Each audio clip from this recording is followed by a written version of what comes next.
최근 5월 29일에 한국은행이 또 기준금리를 인하했습니다. 개인적인 생각으로 기준금리를 또 인하하면서 한미금리 차를 재차 2%대로 또 늘린 것은 정말 미친 짓이라고 생각합니다. 그럼 이렇게 금리 인하할 때마다 자꾸 내수 경제가 살아난다, 국가 경제가 살아난다 이렇게 생각하시는데요. 정말 그렇게 살아났을까요? 간단한 매크로 지표들과 함께 보겠습니다. 일단 본원 통화량을 보시면 본원 통화가 뭐냐면 중앙은행이 직접 발행하는 돈입니다. 시중에 유통되는 현금과 금융기관이 중앙은행에 예금하는 돈을 합치면 됩니다. 간단히 중앙은행이 직접 통제할 수 있는 통화입니다. 즉 유동성 조절 도구로 쓰이는 겁니다. 본원 통화량을 보시면 코로나 시기에 급격하게 풀렸죠. 그러면서 유동성이 흡수되는 과정 중에 22년 말부터 소폭 줄어들기 시작했습니다. 그러면서 부동산 가격이 약간의 하락 안정이 되면서 유동성을 조금이나마 흡수할 수 있었는데요. 그러면서 다시 브레이크를 잡고 재차 반등하기 시작했습니다. 22년 말부터 서서히 증가하기 시작하더니 딱 이 타이밍은 윤석열 정부 시대입니다. 갑자기 한국은행 이창용 총재, 정말 나쁜 사람이라고 얘기했죠. 숨어있던 경제 망치던 주범들이 고개를 들기 시작하면서 대표적으로 이창용 하는 총재, 최상목 경제부총리, 검사 출신인 이복현 금감원장 이런 사람들이 시중의 유동성을 급격히 늘리기 시작했습니다. 어느 정도 유동성을 감소하는 스탠스를 초반에는 취하다가 갑자기 본색을 드러내면서 렛츠고! 24년 9월부터 미국이 고금리에서 조금 금리 인하를 하자마자 바로 금리 인하를 따라 내리면서 시장의 유동성을 공급해버립니다. 경기 침체와 트럼프 재선에 따른 불안감 그리고 경제 불확실성이 이유를 들면서 금리를 계속 내리고 있습니다. 최근까지도 미국은 금리를 계속 동결하고 있는데 한국은 지속적으로 계단식으로 금리를 내리고 있습니다. 자영업자 살려야 된다, 서민들 살려야 된다 그런 이유를 들면서 지속적으로 금리 인하를 하고 한미 금리 차를 재차 늘리고 있습니다. 자, 그럼 이렇게 기준금리 인하하면서 시장의 유동성을 공급했을까요? 시장의 유동성을 공급했다면 통화 유통 속도가 오히려 증가해야 되는 게 정상입니다. 통화 유통 속도가 살아나야지 시중에 현금이 돌고 있구나 이렇게 생각할 수 있는데 오히려 최근 금리 인하 시기 때마다 시중의 유동성은 급감했습니다. 제가 이런 매크로 지표들도 보고 제 유튜브 게시물에 매일 미국 증시 시황과 국내 증시 시황을 체크하면서 한국 경제가 미쳐간다고 정말 망치고 있다고 말씀드렸는데 미국은 시장 유동성이 공급되면 정직하게 증시가 상승합니다. 소비도 살아나고 경제 전반적으로 돈이 회전하면서 경제와 증시를 살리는데요.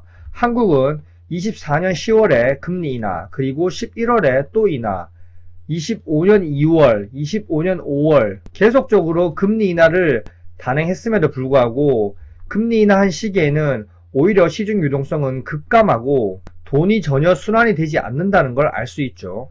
그러면서 오히려 한미 금리 차로 인해서 환율은 또다시 급등했고요. 최근 원화 절상 얘기가 나오면서 환율이 급격하게 내려왔었는데 다시 기준금리를 인하하면서 한미 금리 차 벌어지면서 재차 환율이 또 급등했습니다. 이번에 금리 인하하면서 얘기했던 게 최근 환율이 빠르게 안정되어서 금리 인하를 할 수 있었다 이런 얘기를 했는데 결국 합리적으로 의심해 볼 수 있는 건 한국 고위 관계자가 원화 절상에 대한 얘기를 의도적으로 언론에 흘렸고 그러면서 금리 인하를 하기 위해서 원달러 환율을 인위적으로 급감시킨 거라고 볼 수 있죠. 원달러 환율은 원화 평가 절상 얘기가 나오지 않아도 달러 인덱스와 발맞춰 1300원 초반까지 떨어져도 절대 이상하지 않다고 제가 시황에서 계속 말씀드렸는데요. 결국 원화 절상 얘기를 언론에 흘리면서 환율 급락을 의도하고 그 급락으로 인해서 기준금리 인하하는 그런 시나리오, 명분을 만들었지 않나 싶습니다.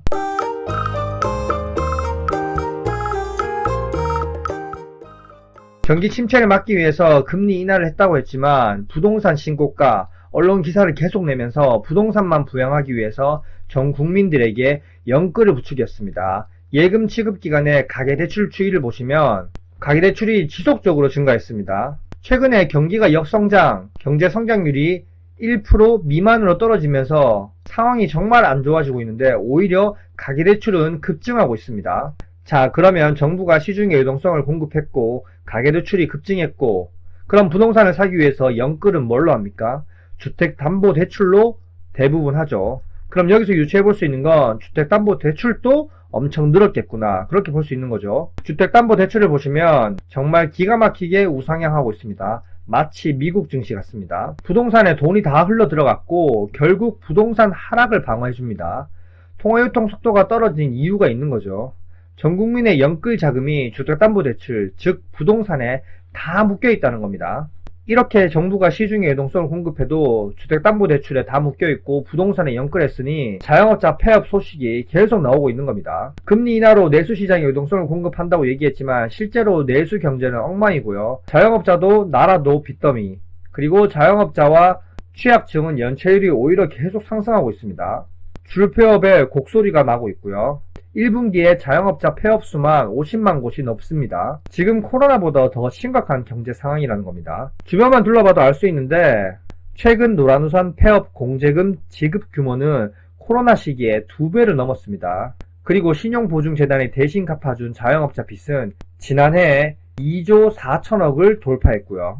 작년 연말부터 내수경제 살린다고 지속적으로 금리 인하했지만 언론은 부동산 신고가만 얘기하면서 계속적으로 투자 심리를 부추겼습니다. 그렇기 때문에 서민들도 막차 타자, 곧 대출 막힌다, 경제가 어려워지든 말든 무조건 부동산 불패겠구나, 연끌해서 부동산 투자하자, 이런 분위기를 형성했기 때문에 모두 다 불나방처럼 달려들어서 영혼까지 끌어당긴 대출로 부동산을 부양하고 있는 겁니다. 정말 통화유통 속도를 봤을 때 금리 인하를 하면 오히려 버티는 게 아니라 급감한 건 정말 심각하다는 걸 다시 한번 느껴야 됩니다. 금리 인하로 인해서 유동성을 공급했는데도 오히려 더 거꾸라지는 게 결국 온 집안의 돈을 끌어모아서 부동산에 투자했다는 걸 의미합니다. 작년만 하더라도 무슨 40년, 50년 주택담보대출을 시행했잖아요. 그러면서 자녀 세대가 부모님 세대의 명의를 이용해서 연끌을 했었죠. 부모님 세대는 40년, 50년 지나면 90살, 100살인데 이런 대출을 시행해주는 것 자체가 정말 말도 안 되는 거죠. 결국 한국은행이 인위적인 금리 인하, 서민 위하는 척, 경제 살리는 척 했지만 사실상 서민들은 더 힘들어졌고요. 연끌족들은 이자 부담에 허덕이면서 은행은 이자로 인해서 돈을 엄청나게 벌고 있는 게 현실입니다.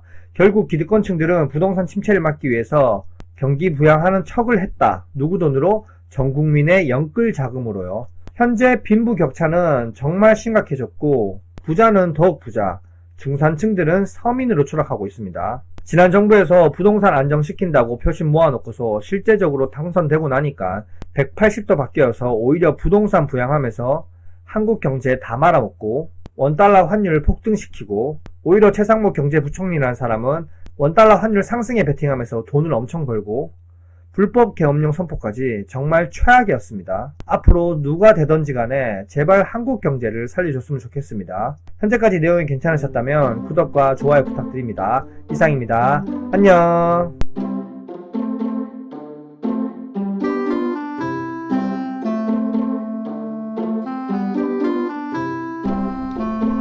Why